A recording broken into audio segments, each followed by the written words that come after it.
ఇంట్లో ఎవరూ లేరా? నాకున్నది మా మావయ్య ఒక్కరే. ఆయన కూడా జైల్లో ఉన్నారు. కూర్చోకండి, నేనొచ్చి క్లీన్ చేస్తాను.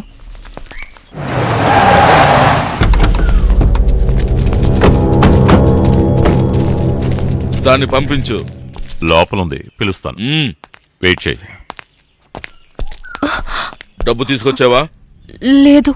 ఓ, అయితే నువ్వు ఇక్కడ ఉండాల్సిన అవసరం లేదు. ఇక నీకు ఈ బుర్కా అక్కర్లేదు.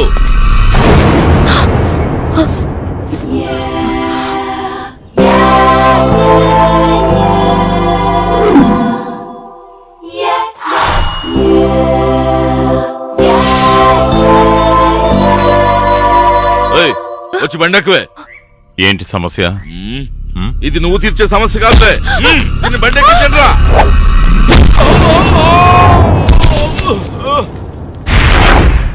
విషయం చెప్పి కదా తీసుకెళ్ళాలి.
అరే, ఈ పిల్లని తీసుకెళ్ళరా ఏంటి? నీ సంగతి తర్వాత చెప్తాను.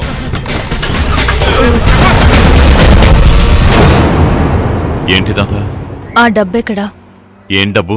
యాక్సిడెంట్ జరిగినప్పుడు ఆ కారులో ఉన్న డబ్బు 50 లక్షలు. యాక్సిడెంట్ జరిగినప్పుడు ముందుగా వచ్చింది మీరే. మీకు తెలియకుండా ఆ డబ్బు ఎక్కడికి పోదు. 50 లక్షల రూపాయల? నీ మొత్తం ఇంకా వదలలేదా ఏంటి?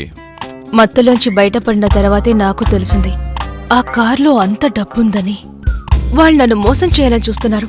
ఏంటి నువ్వనేది? నాకేం అర్థం కావడం లేదు. మా మావయ్యని బెజవాడలో పోలీసులు అరెస్ట్ చేశారని నేను పేపర్లో చదివి తెలుసుకున్నాను. డానీకి డ్రైవర్గా ఉండేవాడు మా మావయ్య.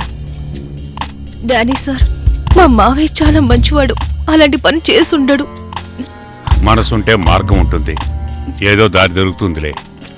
ఇదిగో ఈ లెటరు ఎమ్మెల్యే గారు ఇచ్చారు. వారితో నాకు చాలా కాలంగా పరిచయం ఉంది. నీకేదో సహాయం చేస్తారు, నువ్వు వెళ్ళి కలిసిరా.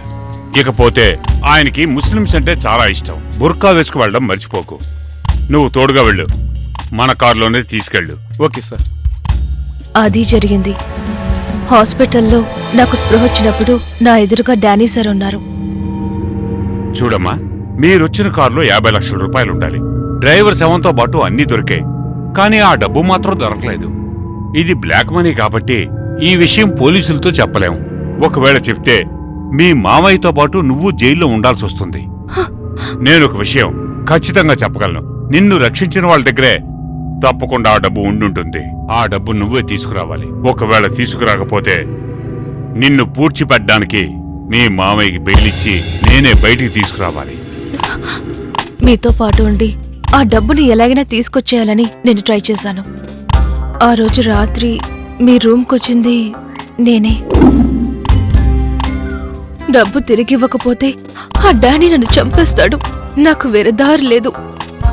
మీతో పాటు ఉన్నవాళ్లు తప్ప దానికి ఎవరు తీసుండరు. ఏదో ఒక విధంగా ఆ డబ్బుని తిరిగిచ్చేయండి. రా, వచ్చి బండెక్కు. గౌరీ గారు. గౌరీ నేను మేనేజ్ చేస్తాను. మా వాళ్ళు ఆ డబ్బు తీసుంటే ఆ పాపం నాకు